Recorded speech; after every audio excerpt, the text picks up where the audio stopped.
정말 어제 육화 보면서 심장이 몇 번이나 쫄깃했는지 모르겠어요. 나라의 운명을 걸고 벌이는 요리 대결의 압도적인 긴장감 속에서 우리 전하의 숨길 수 없는 사랑꾼 모먼트 때문에 나도 모르게 광대가 올라가신 분들 저뿐만 아니겠죠? 이제는 드디어 모두가 잠 못 이루며 기다렸던 명나라와의 요리 대결이 시작됩니다. 그런데 여기에 원작과 달라진 시제와 고추라는 변수가 생겼어요. 이 부분이 세 번의 승부에 어떤 변수가 되어 새로운 요리로 펼쳐질지, 그리고 과연 그 결과는 어떻게 될지 제가 원작과 예고편을 싹싹 끌고 모아서 확실하게 알아볼게요. 본격적인 요리 대결 이야기를 하기 전에 먼저 이현과 연지영의 사랑 이야기를 안 할 수가 없네요. 바로 우리 사랑꾼 이현. 아니 지금 나라가 거덜나게 생겼는데 이현의 머릿속에는 온통 연지영과의 데이트 생각뿐인 것 같아요. 어쩌면 연지영이 반드시 이길 거라는 확신 때문일 수도 있겠죠? 고춧가루 만들러 운종가 방앗간 갈 때 굳이 자맹독으로 갈아입어야 한다면서 마치 신부 웨딩드레스 고르는 신랑처럼 연지영이 어떤 옷을 입고 나올까 기대하던 그 표정 다들 기억하시죠? 저작거리 구경하면서는 또 얼마나 설레어 했어요. 나중에 연지영이 떠난 후 망원록에 달리는 것으로 보이는 그 놀이개를 선물하는 장면은 결말을 알고 보는 기분이라 살짝 슬프더라고요. 그런데 7화 예고편을 보니까 더 가관이에요. 마지막 3라운드의 비장의 무기인 압력솥을 구하기 위해서 당대 최고의 기술자 장영실의 후손인 장춘생을 찾아가야 한 먼 길에 굳이 또 나도 같이 가야겠다를 외치면서 아주 신나게 따라 나서더라고요. 물론 걷다가 힘들어하는 건 비밀이고요. 사내 연애를 이렇게 계속하면 들키는데 어떻게든 이를 핑계로 연지영과 함께하려는 이연의 이 귀여운 직진 본능, 과연 7화에서는 또 어떤 설레는 장면들을 만들어낼지 설레옵니다. 이제 정말 중요한 요리 대결 이야기로 들어가 볼게요. 그 전에 구독과 좋아요는 사랑입니다. 원작과 달리 변수가 생겼어요. 바로 고춧가루와 시제죠. 어떻게 변경되는지 하나씩 알아볼게요. 본래 원작에서의 첫 번째 시제는 4발 달린 재료인데 드라마에선 없을무 고기육이 뽑혔어요. 바로 한 번도 본 적 없는 새로운 고기 요리의 대결이죠. 먼저 명나라에서는 당백용이 사천 요리의 대가답게 아마도 수주육 편을 선보일 겁니다. 얇게 썬 고기를 매콤한 국물에 데친 다음 그 위에 뜨거운 기름을 부어서 향을 폭발시키는 요리인데요. 아마 치익 하는 소리와 함께 터져나오는 강렬한 마라의 향이 수라간을 뒤덮으면서 기선을 제대로 제압하려 들 겁니다. 이에 맞서는 우리의 연지영. 그녀는 어떤 요리를 만들까 고민하는 엄숙수에게 조선 땅에 존재하지 않는 아예 차원이 다른 요리를 알려줍니다. 바로 원작 소설에도 등장했던 베프 부르기뇽이죠. 바로 소고기를 레드와인에 푹 졸여서 만든 프랑스식 갈비찜이죠. 그런데 여기서 문제가 생깁니다. 조선에 와인이 어디 있겠어요. 모두가 절망하던 그 순간 수라간의 주당이자 엄숙수를 믿고 따르는 우리 신막진이 결정적인 한 방을 날립니다. 바로 자신이 비장의 무기처럼 아껴뒀던 쌀머루주를 가져오는 거죠.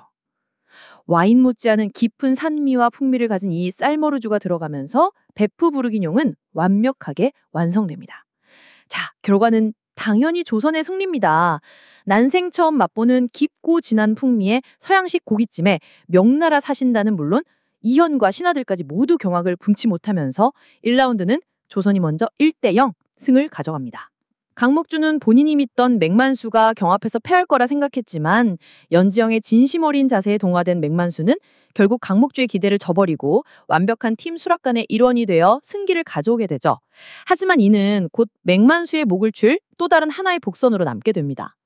기쁨도 잠시 두 번째 대결이 시작됩니다. 이번 시제는 알지, 바꿀력, 서로의 요리를 바꿔 만들기입니다. 원작에서는 면 요리 대결이었는데 시제가 바뀌었어요. 명나라에서는 아비수가 화려한 칼솜씨로 조선의 대표 궁중요리인 너비아니에 도전하게 되고 조선의 수락관에서는 사천으로 유학을 다녀온 엄봉식이 나와 수많은 명나라의 음식을 고민하다가 육화에서 그렇게 공들여 만들었던 고춧가루와 고추장을 활용하게 됩니다. 그 비장의 메뉴는 바로 라즈지죠. 그런데 그냥 라즈지가 아니라 K푸드의 정석, 맵짠찬을 활용한 양념치킨 스타일의 라즈지를 선보입니다. 명나라 숙수들은 익히 보던 음색이라 단순히 매운 튀긴 닭 요리라 방심했지만 바삭하게 튀긴 닭고기에 맵단짠 소스가 버무려진 우리에게는 익숙하지만 당시 사람들에게는 그야말로 충격적인 비주얼과 맛의 요리가 펼쳐지자 입을 다물지 모르게 됩니다. 그런데 결과는 양쪽 모두 훌륭한 요리를 선보여 우열을 가릴 수 없는 무승부 상황이 벌어집니다.